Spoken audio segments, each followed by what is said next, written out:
കരട് മദ്യനയത്തിന് അംഗീകാരം നൽകുന്നത് ഇന്നത്തെ മന്ത്രിസഭായോഗം മാറ്റിവെച്ചു. കരട് നയത്തിലെ വ്യവസ്ഥകളിൽ മന്ത്രിമാർ സംശയം ഉന്നയിച്ചതിനെ തുടർന്നാണ് മാറ്റിയത്.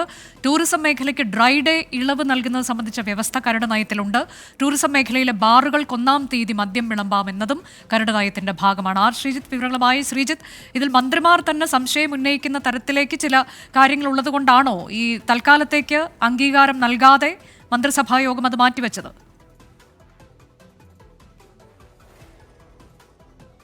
മന്ത്രിസഭായോഗമായിരുന്നു ഇന്നത്തെ ഓൺലൈനായി ചേർന്ന മന്ത്രിസഭായോഗത്തിലെ പ്രധാന അജണ്ട.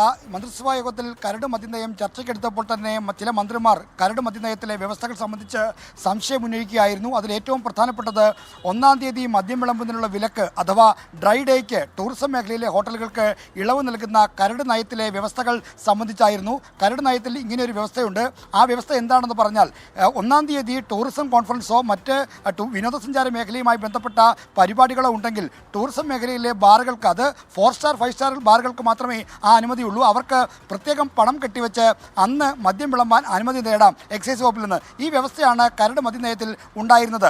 50,000 രൂപ കെട്ടിവെച്ച് 4 സ്റ്റാർ 5 സ്റ്റാർ ഹോട്ടലുകൾക്ക് 1-ാം തീയതി ടൂറിസം പരിപാടികൾക്ക് മദ്യം വിളമ്പാൻ അനുമതി നൽകുന്നതുമായി ബന്ധപ്പെട്ട കരട് നയത്തിലെ വ്യവസ്ഥ ഇതൊരു തീരുമാനമല്ല, മറിച്ച് കരട് നയത്തിലെ ഒരു വ്യവസ്ഥയാണ്. ഈ വ്യവസ്ഥയിൽ ചില മന്ത്രിമാർ സംശയങ്ങൾ ഉന്നയിച്ചു. ഇതുമായി ബന്ധപ്പെട്ട പുതിയ ചില നിർദ്ദേശങ്ങൾ കൂടി മന്ത്രിമാർ മന്ത്രിസഭയിൽ വെച്ചു. ഇതോടുകൂടിയാണ് മന്ത്രിസഭാ യോഗത്തിൽ കരട് മദ്യനയം അംഗീകരിക്കാതെ മാറ്റിവെക്കുന്ന തീരുമാനത്തിലേക്ക് വന്നത്. ഇതോടൊപ്പം തന്നെ കള്ളുചെത്തുമായി ബന്ധപ്പെട്ട ചില കാര്യങ്ങളിൽ CPI മന്ത്രിമാരും എതിർപ്പുന്നയിച്ചു. അവർക്കും ചില പുതിയ നിർദ്ദേശങ്ങൾ ഉണ്ടായിരുന്നു. അതുകൊണ്ട് വിശദമായ ഒരു കൂടിയാലോചനയ്ക്ക് ശേഷമേ മാത്രമേ ഇനി മന്ത്രിസഭാ യോഗം കരട് മദ്യനയം പരിഗണിക്കുകയുള്ളൂ. എന്തായാലും മദ്യനയത്തിലെ കരട് മദ്യനയത്തിലെ ഏറ്റവും പ്രധാനപ്പെട്ട വ്യവസ്ഥ ഡ്രൈ ഡേയിൽ ടൂറിസം മേഖലയ്ക്ക് ഭാഗികമായി ഇളവ് നൽകാം എന്നുള്ളതാണ്. പ്രത്യേകമായി പണം കെട്ടിവെച്ചാൽ ടൂറിസം മേഖലയുമായി ബന്ധപ്പെട്ട വിനോദസഞ്ചാര മേഖലയുമായി ബന്ധപ്പെട്ട പരിപാടികൾക്ക് 50,000 രൂപ കെട്ടിവെച്ചാൽ 4 സ്റ്റാർ 5 സ്റ്റാർ ഹോട്ടലുകളിൽ അവർക്ക് അവിടെ വരുന്ന അതിഥികൾക്ക്, സഞ്ചാരികൾക്ക് മദ്യം വിളമ്പാൻ അനുമതി ഉണ്ടായിരിക്കും എന്നതാണ്.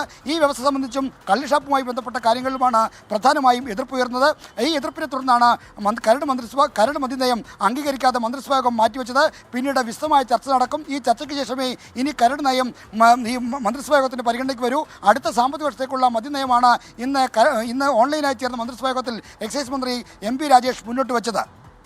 ശ്രീജിത്ത്, ഇപ്പോൾ ഇതിൽ ഈ ഡ്രൈ ഡേ ഉൾപ്പെടെയുള്ള കാര്യങ്ങളിൽ മന്ത്രിമാരുടെ ഭാഗത്തു തന്നെ അതൃപ്തിയുള്ള സാഹചര്യത്തിൽ അതിൽ പുനർവിചിന്തനത്തിന് തയ്യാറാകുന്ന അവസ്ഥയിലേക്ക് കാര്യങ്ങൾ പോകുമോ? മന്ത്രിമാർ ഇക്കാര്യത്തിൽ എതിർക്കുകയല്ല. ഇതുമായി ബന്ധപ്പെട്ട് ചില പുതിയ നിർദ്ദേശങ്ങൾ മുന്നോട്ട് വെച്ചു എന്നാണ് എക്സൈസ് വകുപ്പിൽ നിന്ന് നമുക്ക് ലഭിക്കുന്ന വിവരം. അതായത് ഈ ഡ്രൈ ഡേയുടെ കാര്യത്തിൽ പൂർണ്ണമായും ഇളവ് നൽകണമെന്ന അഭിപ്രായം തന്നെ എക്സൈസ് വകുപ്പിനുണ്ട്. കാരണം ഈ ഡ്രൈ ഡേ ഇളവ് കാരണം പല ടൂറിസം അന്താരാഷ്ട്ര കോൺഫറൻസുകളും ടൂറിസം പരിപാടികളും കേരളത്തിൽ നിന്ന് മാറി ഇതര സംസ്ഥാനങ്ങളിലേക്ക് പോകുന്നു. രാജ്യത്തെ മറ്റ് സംസ്ഥാനങ്ങളിലൊന്നും ഇല്ലാത്തൊരു വ്യവസ്ഥയാണ് ഇവിടെ മാത്രം നിലനിൽക്കുന്നത്. അതായത് 1-ാം തീയതി മദ്യവിൽപ്പനയ്ക്ക് അനുമതിയില്ല. എന്നാൽ 1-ാം തീയതിക്ക് തൊട്ട് തലേന്നുള്ള 31-ഓ 30-ഓ ആണെങ്കിൽ അല്ലെങ്കിൽ 2-ാം തീയതി മദ്യവിൽപ്പന കൂടുതൽ വർദ്ധിക്കുകയും ചെയ്യുന്നുണ്ട്.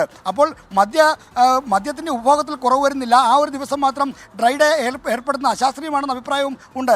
ഇത് കണക്കിലെടുത്ത് ആണ് ടൂറിസം മേഖലയിൽ ആകെ തന്നെ ഒരു ഇളവ് നൽകണമെന്നുള്ള നിർദ്ദേശം എക്സൈസ് വകുപ്പ് കരട് നയത്തിൻ്റെ ഭാഗമായി ഉൾപ്പെടുത്തിയത്. ടൂറിസം വകുപ്പും മറ്റും ദീർഘകാലമായി ആവശ്യപ്പെടുന്ന കാര്യമാണ്. വ്യവസായ വകുപ്പും ദീർഘകാലമായി ആവശ്യപ്പെടുന്ന കാര്യമാണ്. Chief secretary doctor V. Venu chief secretary ആയിരുന്ന കാലത്ത് അദ്ദേഹം നേരിട്ട് ഇക്കാര്യത്തിൽ മുൻകൈ എടുത്തിരുന്നു. എന്നാൽ സംസ്ഥാനത്ത് നിലനിൽക്കുന്ന പ്രത്യേക ഒരു സവിശേഷമായ ചില കാരണങ്ങൾ കൊണ്ട് ഇത് പിൻവലിച്ചാൽ അത് വലിയ വിമർശനങ്ങൾക്കിടയാക്കും എന്ന തരത്തിലുള്ള ചിന്തകളുണ്ടായിരുന്നു. അതാണ് സർക്കാരിനെ പിന്തിരിപ്പിച്ചത്. എന്നാൽ ഇപ്പോൾ കരട് മദ്യനയത്തിൻ്റെ ഭാഗമായി ടൂറിസം മേഖലയ്ക്ക് ഇളവ് നൽകുന്ന വ്യവസ്ഥ വന്നപ്പോൾ മന്ത്രിമാർ തന്നെ ഈ വ്യവസ്ഥകൾ കുറച്ചുകൂടി പ്രായോഗികമായ ചില നിർദ്ദേശങ്ങൾ മുന്നോട്ട് വെച്ചു. അതിൻ്റെ അടിസ്ഥാനത്തിലാണ് തീരുമാനമെടുക്കാതെ മാറ്റിയത് എന്നാണ് നമുക്ക് ലഭിക്കുന്ന വിവരം.